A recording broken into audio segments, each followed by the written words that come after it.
વર્ણિવેશરમણીય દર્શનમ મંદહાસરુચિરાનનાંબુજં પૂજિतं સુરુ નરોત્તમૈર્મુદા ધર્મનંદનમહં વિચિંતયે અસતોમા ષટ્ગમય તમસોમા જ્યોતિર્ગમય મૃત્યુર્મા અમૃતમ ગમય.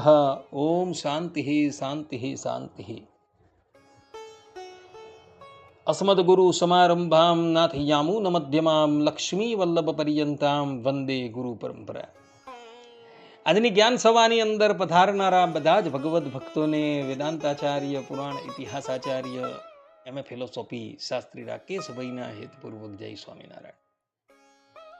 અમારા નારાયણ મંડળ સત્સંગ મંડળના એક સભ્યએ મને પ્રશ્ન કર્યો કે શાસ્ત્રીજી, ભગવાન સ્વામિનારાયણ શિક્ષાપત્રીના 128મા શ્લોકમાં કહે છે કે મદાશ્રિતાનામ સર્વેષામ ધર્મ રક્ષણ હેતવે ગુરુત્વે સ્થાપિતાભ્યામ ચ તાભ્યામ દીક્ષા મુમુક્ષવઃ. અર્થાત કે અમારે આશ્રિત જે સર્વ સત્સંગી તેમના ધર્મની રક્ષા કરવાને અર્થે સર્વના ગુરુપણાને વિશે અમે સ્થાપન કર્યા એવા જે અયોધ્યા પ્રસાદ અને રઘુવીર તેમણે મુમુક્ષુ જનને દીક્ષા આપવી. આ પ્રમાણે ભગવાન સ્વામિનારાયણે આચાર્યને એવી આજ્ઞા કરેલી છે કે તમારી પાસે કોઈ મુમુક્ષુ આવે, અર્થાત કે જેને મોક્ષ મેળવવાની ઈચ્છા હોય એવો મુમુક્ષુ તમારી પાસે આવે તો તમારે એને દીક્ષાથી અલંકૃત કરવું. પરંતુ એમાંથી કોઈક મુમુક્ષુ ત્યાગાશ્રમની દીક્ષા લેવા માટે આવે તો એના સંબંધીઓની રજામંદી અર્થાત કે પરમિશન જરૂરી છે. અને એ સંબંધમાં આપણા સંપ્રદાયના કોઈ શાસ્ત્રમાં પ્રમાણ હોય તો કૃપા કરીને આપ રજૂ કરો. કારણ કે શ્રીમદ ભગવદ્ ગીતામાં ભગવાન શ્રી કૃષ્ણ કહે છે કે તસ્માત શાસ્ત્રમ પ્રમાણમ કાર્ય અકાર્ય વ્યવસ્થિતો. અર્થાત કે કાર્ય અને અકાર્યની વ્યવસ્થામાં કેવલ શાસ્ત્રો જ પ્રમાણ છે.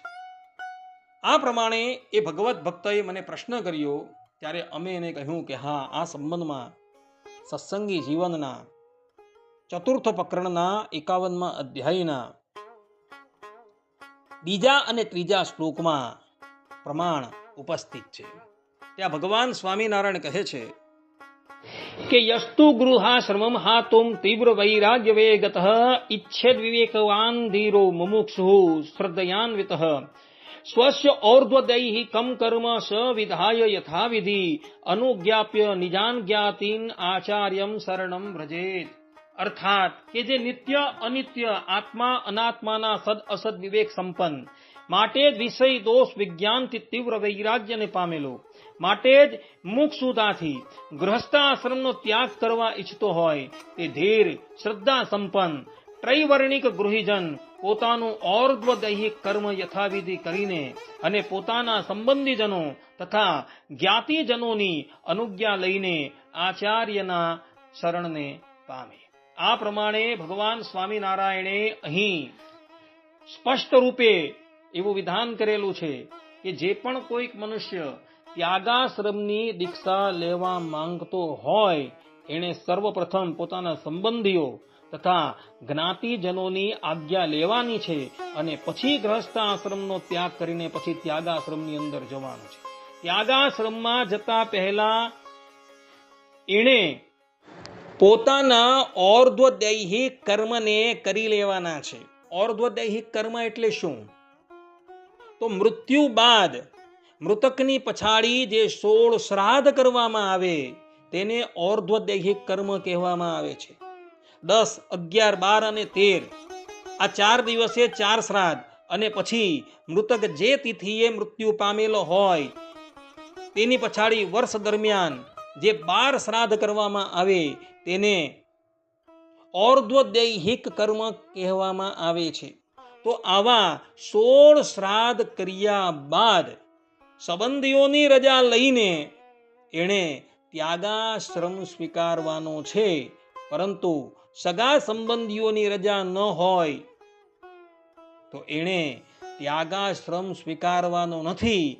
આ સંબંધમાં ભગવાન સ્વામિનારાયણ સત્સંગી જીવનના ચતુર્થ પ્રકરણ 51મા અધ્યાયના 7 અને 8મા શ્લોકમાં કહે છે કે તતસ્તત સ્વજનાનામ ચ પુનર્વિક્ષેપ કર્તુતા અસ્તિ વા નાસ્તિ વેત્યે તત સ્વયં સંશોધયેદ ગુરુઃ યદિ સ્યાત્ સા તદાનીમ તુ પ્રેષણીયઃ સ વૈ ગૃહં તદ અભાવેપી વૈરાગ્યમ આદ્યે પ્રેષ પુનર્ગૃહમ.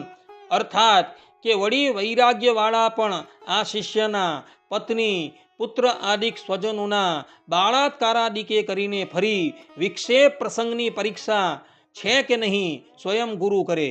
જો સ્વજન વિક્ષેપ પ્રસંગની સંભાવના હોય તો તે શિષ્ય તેને ઘરે પાછો મોકલવો. તેના સ્વજનો સાધુ ધર્મમાં વિક્ષેપ કરે એમ ન હોય તો પણ જો વૈરાગ્યની મંદતા હોય તો ફરી તેને ઘેર પહોંચતો કરવો. આ પ્રમાણે અહીં ભગવાન સ્વામિનારાયણે સ્પષ્ટ રૂપે લખેલું છે કે જે પણ કોઈક મુમુક્ષુ ત્યાગાશ્રમની દીક્ષા લેવા માટે આવે અને એના માતા પિતા છે, ભાઈ બંધુ છે, એ લોકો જો વિક્ષેપ કરતા હોય તો એવા મુમુક્ષુને આચાર્યએ પુનઃ ઘરે મોકલી દેવો તથા એના હૃદયમાં સંસાર પ્રત્યે વૈરાગ્ય ન હોય તો એવા વ્યક્તિને પણ ગ્રસ્ત આશ્રમમાં પાછો મોકલી દેવો. જે લોકોએ આ સંબંધની અંદર જાણવું હોય એ સત્સંગી જીવન ચતુર્થ પ્રકરણ 51મો અધ્યાય 7મો ને 8મો શ્લોક જોઈ લે. ત્યાં ભગવાન સ્વામિનારાયણે આ વાત લખેલી છે. કહેવાનું તાત્પર્ય એ છે કે કોઈ મુમુક્ષુ ત્યાગાશ્રમની દીક્ષા લેવા માટે આવ્યો અને એના સગા સંબંધીઓએ એને રજા નથી આપીને છતાં પણ એ આચાર્યની પાસે આવ્યો અને પછાડથી એના સગા સંબંધીઓ ભાઈ ભાંડુઓ જો વિક્ષેપ કરવા માટે આવે તો તત્કાલ આચાર્યએ એને ગ્રસ્ત આશ્રમમાં પાછો મોકલી દેવાનો છે, પરંતુ એને દીક્ષા આપવાની નથી એવું ભગવાન સ્વામિનારાયણ કહે છે. ને આ સંબંધમાં આપ્તજનોના પણ પ્રમાણ છે. અદ્ભુતાનંદ સ્વામીની વાર્તામાં અરજીવનદાસ શાસ્ત્રીએ અદ્ભુતાનંદ સ્વામીનું જીવન ચરિત્ર લખેલું છે.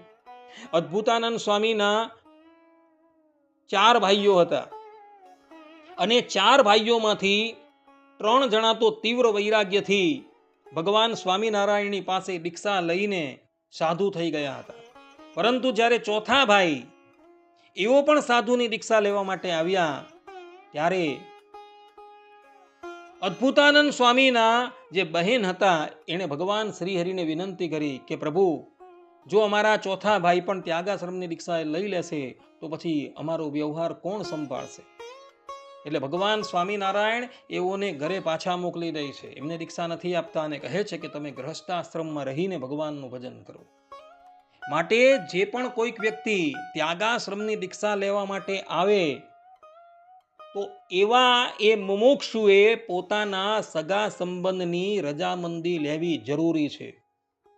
અને રજામંદી લેયા વગર જો એ ત્યાગાશ્રમની દીક્ષા લેવા માટે આવેલો હોય